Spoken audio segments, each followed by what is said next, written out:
Las luces se apagaban. El set quedaba en silencio. Pero los técnicos sabían que algo permanecía despierto. Durante la época de oro del cine mexicano, cuando las películas se filmaban sin descanso y los estudios nunca dormían, comenzaron a circular historias que nadie quería contar en voz alta. Vigilantes que escuchaban pasos en foros vacíos, actores que sentían miradas invisibles durante ensayos nocturnos, electricistas que veían luces encenderse solas en escenarios abandonados. No eran rumores aislados. Eran testimonios repetidos durante décadas, en diferentes estudios, por personas que nunca se conocieron entre sí. Siempre las mismas sensaciones, siempre los mismos lugares. El cine de oro nos regaló obras maestras, pero también dejó espacios marcados por jornadas agotadoras, tragedias personales y emociones tan intensas que parecieron impregnarse en las paredes. Antes de continuar, ¿desde qué ciudad nos estás viendo? Escríbelo en los comentarios. Queremos saber dónde están los verdaderos amantes del cine clásico mexicano. Hoy recorreremos 5 sets que cargaron con reputaciones oscuras. Lugares donde el glamour convivió con lo inexplicable. No tenían nombres oficiales.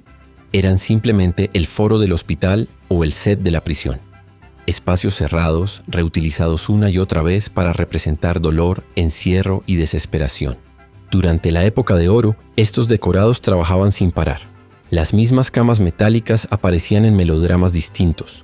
Los mismos barrotes se pintaban para diferentes cárceles. Los pasillos largos y fríos servían tanto para manicomios como para hospitales psiquiátricos. Aquí se filmaron las escenas más desgarradoras del cine mexicano. Muertes trágicas, confesiones en lechos de agonía, prisioneros que gritaban injusticia. Los actores repetían el llanto una y otra vez hasta que los directores quedaban satisfechos. Las emociones se acumulaban como polvo en las esquinas. Los técnicos comenzaron a notar algo extraño. Una incomodidad persistente. No había apariciones dramáticas ni fenómenos claros, pero nadie quería quedarse solo después de terminar la jornada. Hablaban de una sensación de estar siendo observados desde las sombras, de escuchar pasos lentos detrás de ellos cuando guardaban equipos. Un utilero de los años 50 contó que una noche escuchó respiraciones profundas mientras desarmaba un set de hospital. Pensó que era algún compañero rezagado, pero cuando encendió todas las luces, el foro estaba completamente vacío. Estas historias nunca llegaron a la prensa. Se compartían en voz baja, entre café y cigarrillos, durante descansos nocturnos. Los nuevos en el equipo eran advertidos de manera sutil. No te quedes solo aquí después de las 10. ¿Qué quedó impregnado en esos espacios? Tal vez nada sobrenatural.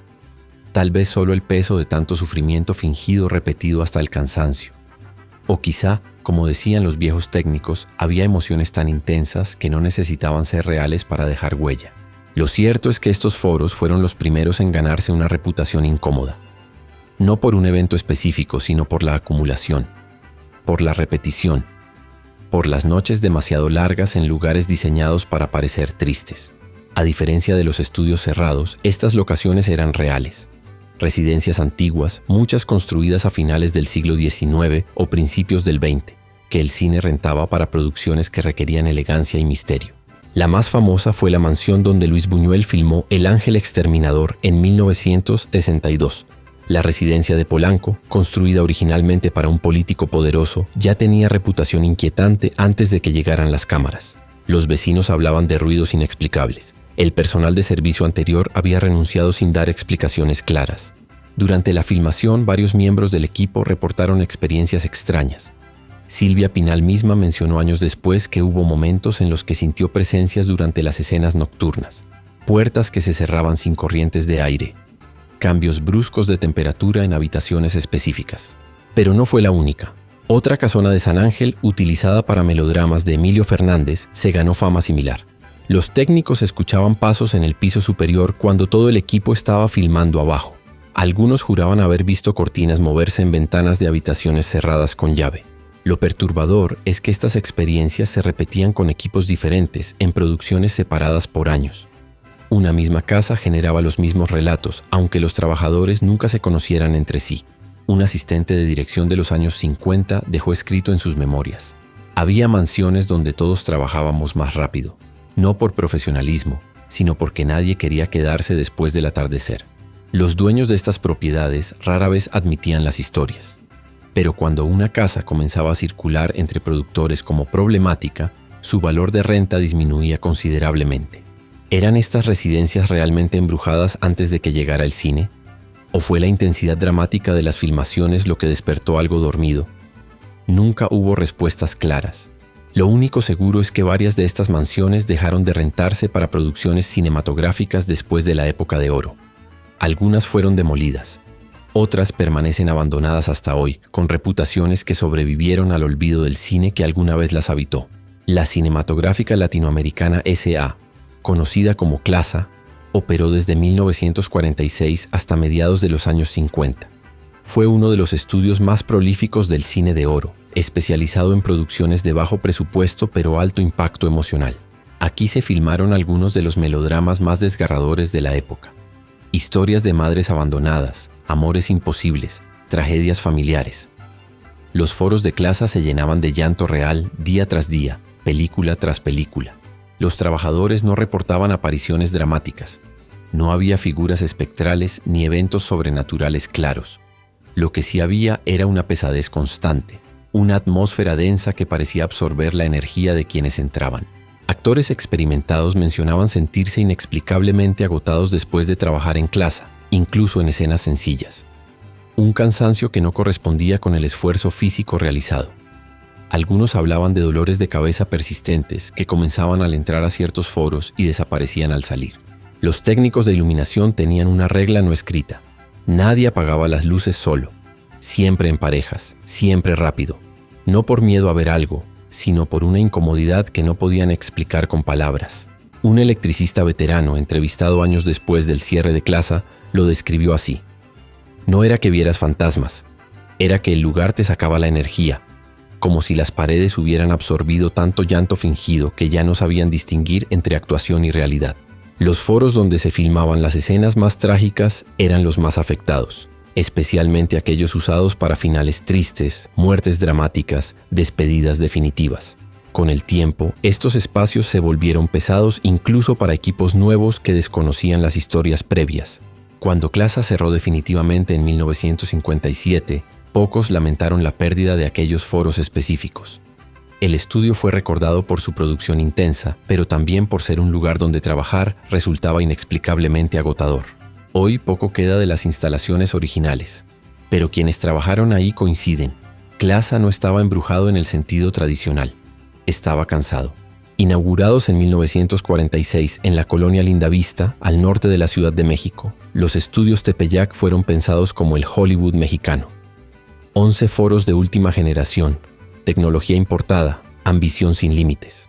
Durante 11 años Tepeyac produjo más de 150 películas. Aquí filmaron Pedro Infante, Jorge Negrete, Libertad Lamarque.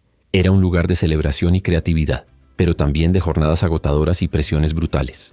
Los fenómenos comenzaron a reportarse desde los primeros años de operación. No eran visuales, eran auditivos. Risas suaves durante ensayos nocturnos, murmullos incomprensibles en foros vacíos, golpes rítmicos sin origen aparente. Los vigilantes nocturnos fueron los primeros en hablar, siempre extraoficialmente. Contaban de voces que llamaban nombres conocidos, pero cuando respondían solo encontraban silencio. De conversaciones completas que parecían venir del foro contiguo, pero al investigar no había nadie. Un guardia veterano de Tepeyac relató en los años 70. Escuchabas claro que alguien hablaba. Podías distinguir tonos, aunque no las palabras. Pero cuando entrabas, el foro estaba helado y completamente vacío. Lo más perturbador eran los espejos. Los camerinos y algunos sets tenían grandes espejos de cuerpo completo. Múltiples personas reportaron ver movimientos reflejados que no correspondían con lo que ocurría en la habitación. Sombras que se movían un segundo antes o después de lo debido. Figuras borrosas que desaparecían al girar la cabeza. Estos fenómenos no impedían el trabajo diario, pero creaban un ambiente de tensión constante. Los técnicos desarrollaron rituales personales. No mirar espejos directamente después del atardecer, no quedarse solos en camerinos, siempre trabajar en grupos cuando caía la noche. Cuando Tepeyac cerró en 1957 por problemas financieros, el abandono agravó la reputación del lugar. Las instalaciones semivacías se volvieron objetivo de exploradores urbanos durante décadas. Muchos reportaron experiencias similares: susurros, sensación de compañía, ruidos sin explicación. Un dato inquietante: los sonidistas que trabajaron en Tepeyac mencionaban que al revisar grabaciones de audio de ciertos foros, Ocasionalmente aparecían voces de fondo que nadie había escuchado durante la filmación. Susurros muy bajos, casi imperceptibles, pero presentes en la cinta. ¿Qué quedó atrapado en Tepeyac? ¿Eran las emociones acumuladas de tantas producciones intensas?